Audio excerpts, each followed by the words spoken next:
So this is one of the most tense scenes in the history of cinema, and today I want to talk about what makes it so suspenseful. But first, a little context.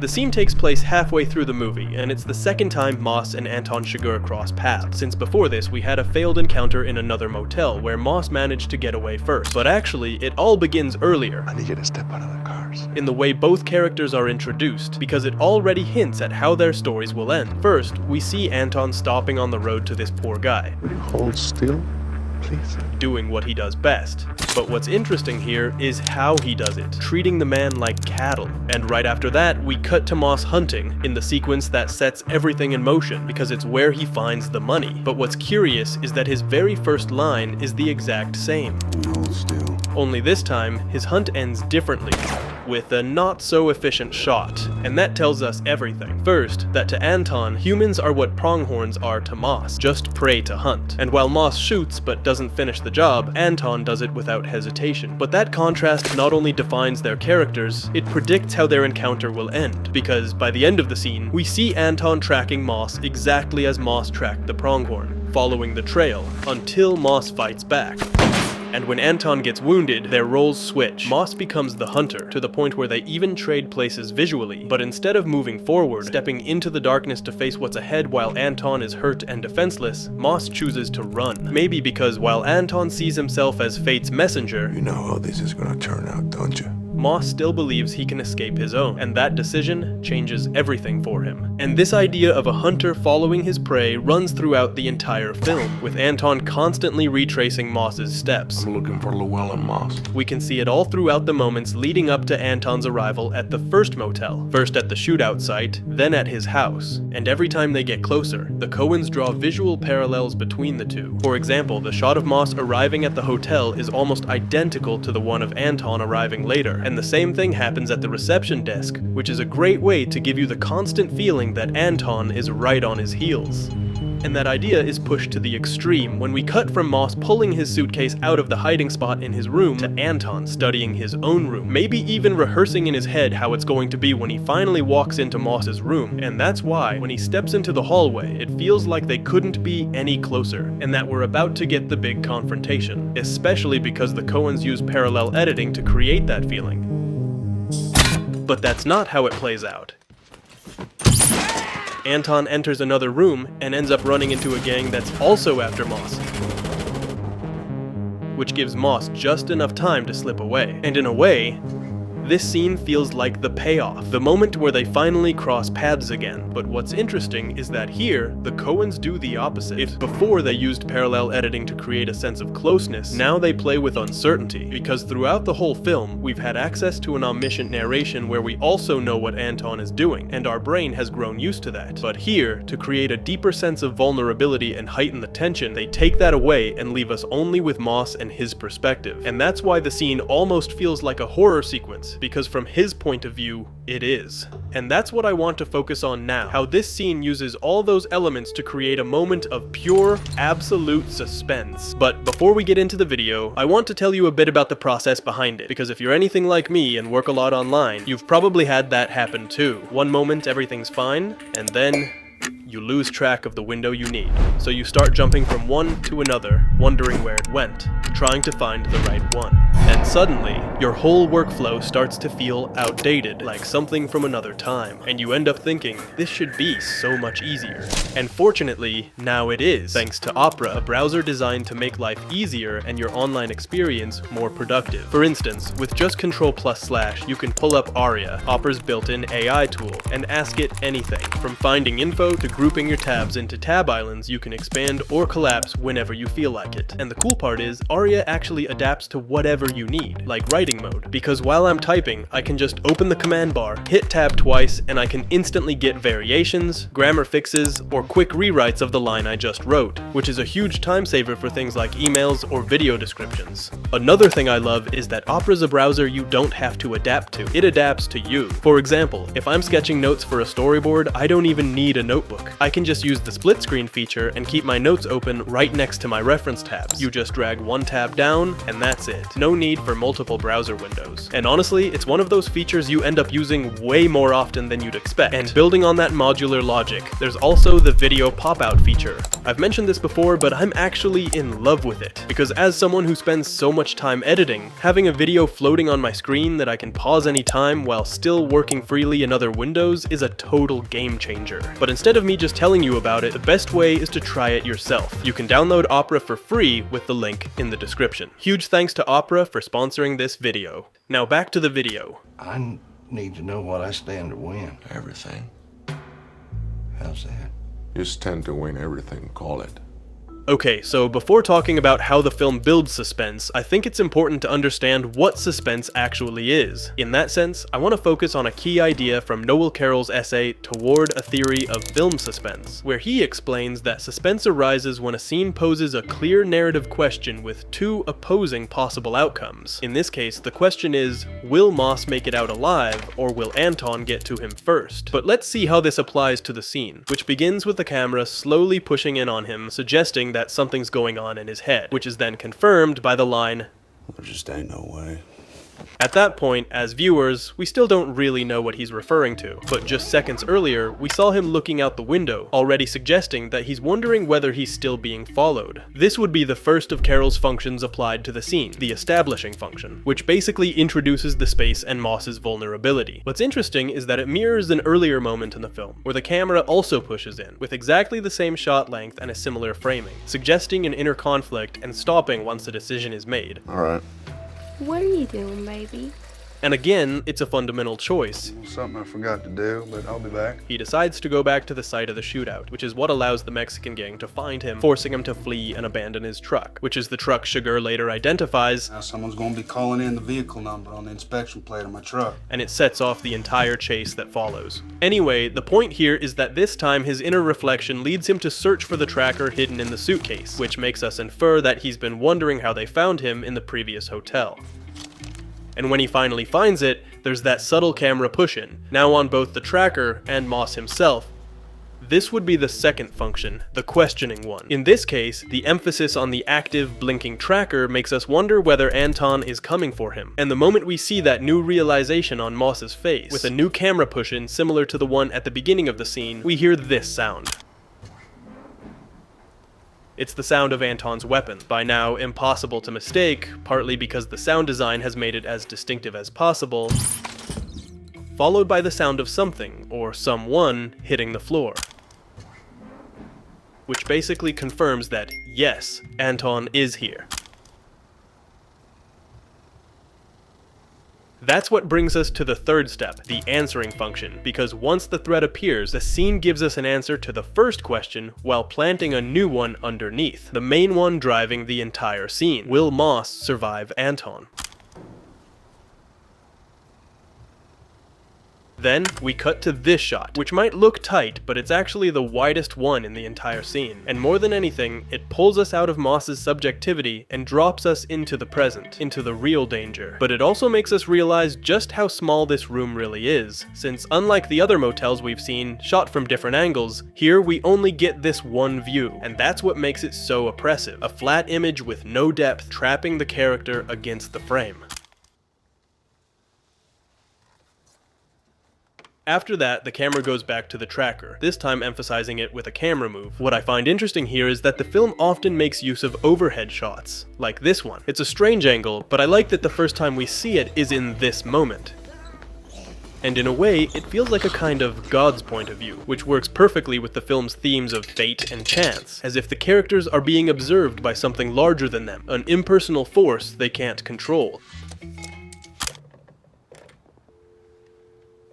This is the moment when sound once again gives us an important clue. In that sense, the scene follows almost a horror movie logic, where all the information is delivered through sound, and the threat becomes even more menacing precisely because you can't see it, and because it breaks from the film's usual dynamic, where we're always shown both sides of the coin. Here, we only get one, and of course, that's what triggers our imagination and uncertainty. In this case, the sound tells us that there's no one on the other side.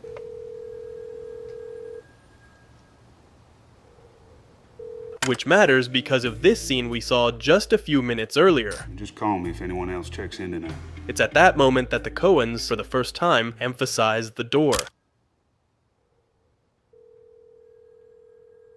Not just because it suggests someone might come in, but because they deliberately withhold visual information to make us focus even more on sound. And it's no coincidence they place so much weight on the door. It gives us a sense of vulnerability, since we've already seen how easily Chigurh can break through a lock on 2 separate occasions. It's almost as if Moss is hiding behind a paper shield. What's interesting here is that this is information we know, just like Anton's surgical precision, but Moss doesn't. As Carol puts it, the knowledge that the audience needs is that of the relative probabilities of the alternative outcomes. The audience must be informed of the dangers facing the character, even when the character himself is not. And this is exactly what heightens the suspense, the audience's awareness of the danger. Anyway, back to the scene. It's interesting how the Coens play with timing here. This follows Carol's idea quite closely. Suspense doesn't just come from delaying the climax, but from using that time to constantly reconfigure the probability of what might happen next. It's locked. And for this to be effective, the scene needs to present 2 possible outcomes, one morally right yet unlikely, and the other evil and likely. In this case, the moral but unlikely outcome would be Moss surviving. Because even though he's committed an immoral act by taking money that isn't his, moral here refers to what the film itself presents as valuable, worthy of empathy or survival. On the other hand, the evil but likely outcome is that Anton finally gets to him.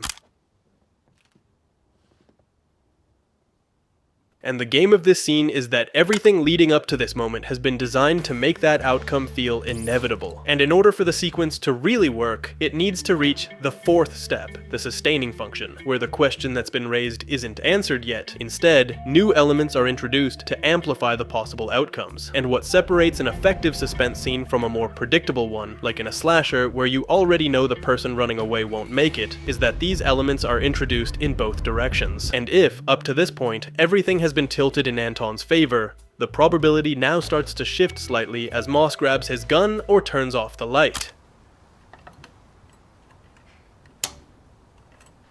Once Moss turns off the light, we're left with this shot that I find just beautiful. Not only because it carries that film noir cinematography where silhouettes dominate, but because of how the lighting so cleverly highlights the key elements, letting us read the frame almost like a horizontal strip. On one end, the illuminated doorknob, representing the latent threat. Then, a stretch of darkness, radiating pure uncertainty. Next, Moss's silhouette, and just behind him, 2 intersecting lines that form a cross, as if you were facing a moment of judgment. And finally, the window, not directly visible but suggested by the glow, the very escape route he'll eventually use. But it's the detail of the cross I love most, because it echoes one of my favorite moments in the film.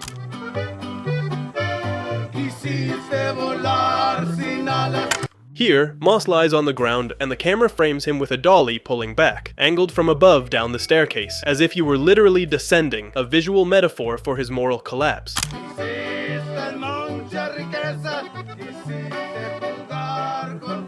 All of this is underscored by the Mexican mariachi's song, which fittingly tells his story in a nutshell, saying he wanted to touch the sky, to fly without wings, and to have great wealth. Let it go. Then comes the blood-stained bill, a symbolism impossible to ignore. Por favor. And finally, the scene closes with Moss at the very bottom of the frame, and at the top, towering over him, a cross from a nearby church. Once again, the image recalls judgment and punishment, not in the sense of divine redemption, but as a stark reminder that in this world, every choice carries a price. Anyway, moving on with the scene. This is the moment where new sustaining elements are introduced, each one playing with probability. First, Anton gets closer, emphasized through the sound of his footsteps and a shot of the tracker, until his presence is revealed only by the shadow of his shoes.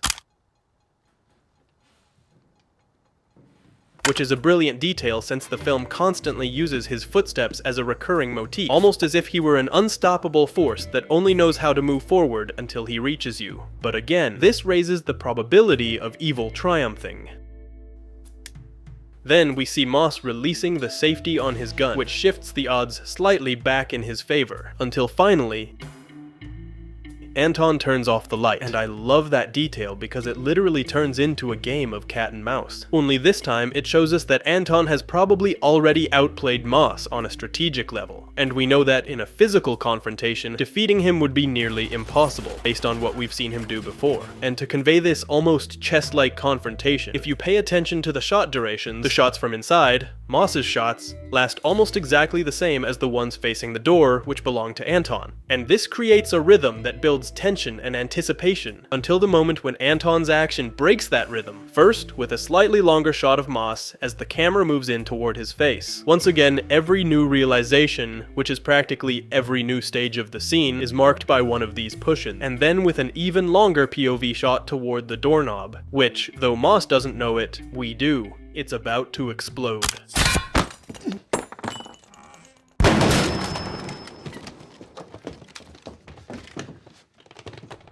That's the moment when the tension finally bursts, when the sustaining phase ends and we reach the fifth step, which is also the one of greatest suspense, the incomplete answer. Where the previous question is only partially resolved and the immediate danger has been faced, Moss manages to escape, but only for a moment. And this answer to the question is given through a break in the scene's logic, where we go from 15-second takes to 13 cuts in barely 10 seconds. And yet, to keep us from getting lost in the chaos, the action always unfolds in the same part of the frame, so that even within the rapid cuts, we never miss a single detail.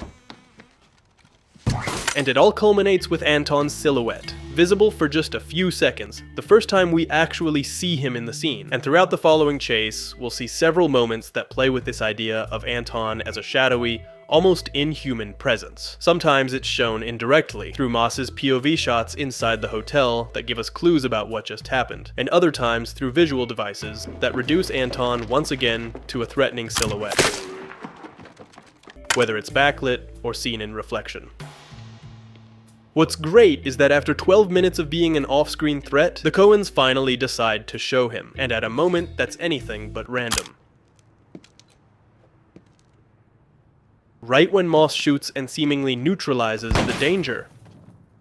To me, it feels like a way of humanizing a threat that had seemed unbeatable, and it gives more weight to what is arguably the film's most tragic decision: the scene's ending. Because here, the dynamic of pursuit is inverted. A few seconds ago, Chigurh was the hunter, following Moss's blood trail while Moss hid, wounded. Now Moss becomes the pursuer, following Anton's. The fundamental difference between the two is that instead of finishing him off in the darkness, Moss leaves Chigurh alive. This is where we reach the final stage of Carol's functions, the answering questioning, where the central question of the scene is resolved, but a new one is introduced to carry the story forward. In this case, how long will Moss be able to keep escaping? And this choice would matter far less if the Coens hadn't just humanized Anton, reminding us that no matter how imposing he seems, he can be beaten. But by refusing to take that extra step, Moss seals his own doom. And even worse, it's the very decision that also seals his wife's fate. You gave your word to my husband and me. For better or worse, every decision, whether forward or backward, carries a consequence. Bear leads to more bear. And this applies to the destinies of both characters. We don't know how much longer Moss might have lived, but stopping with that woman at the motel likely hastened his end. Even Anton, in his own way, becomes subject to the same logic of chaos and chance that only seems to take shape in retrospect, when you trace it through his decisions. Because it's his choice to go back and kill Moss's wife that leads to the car crash. And while the film never confirms if that's truly his end, I like to believe it is.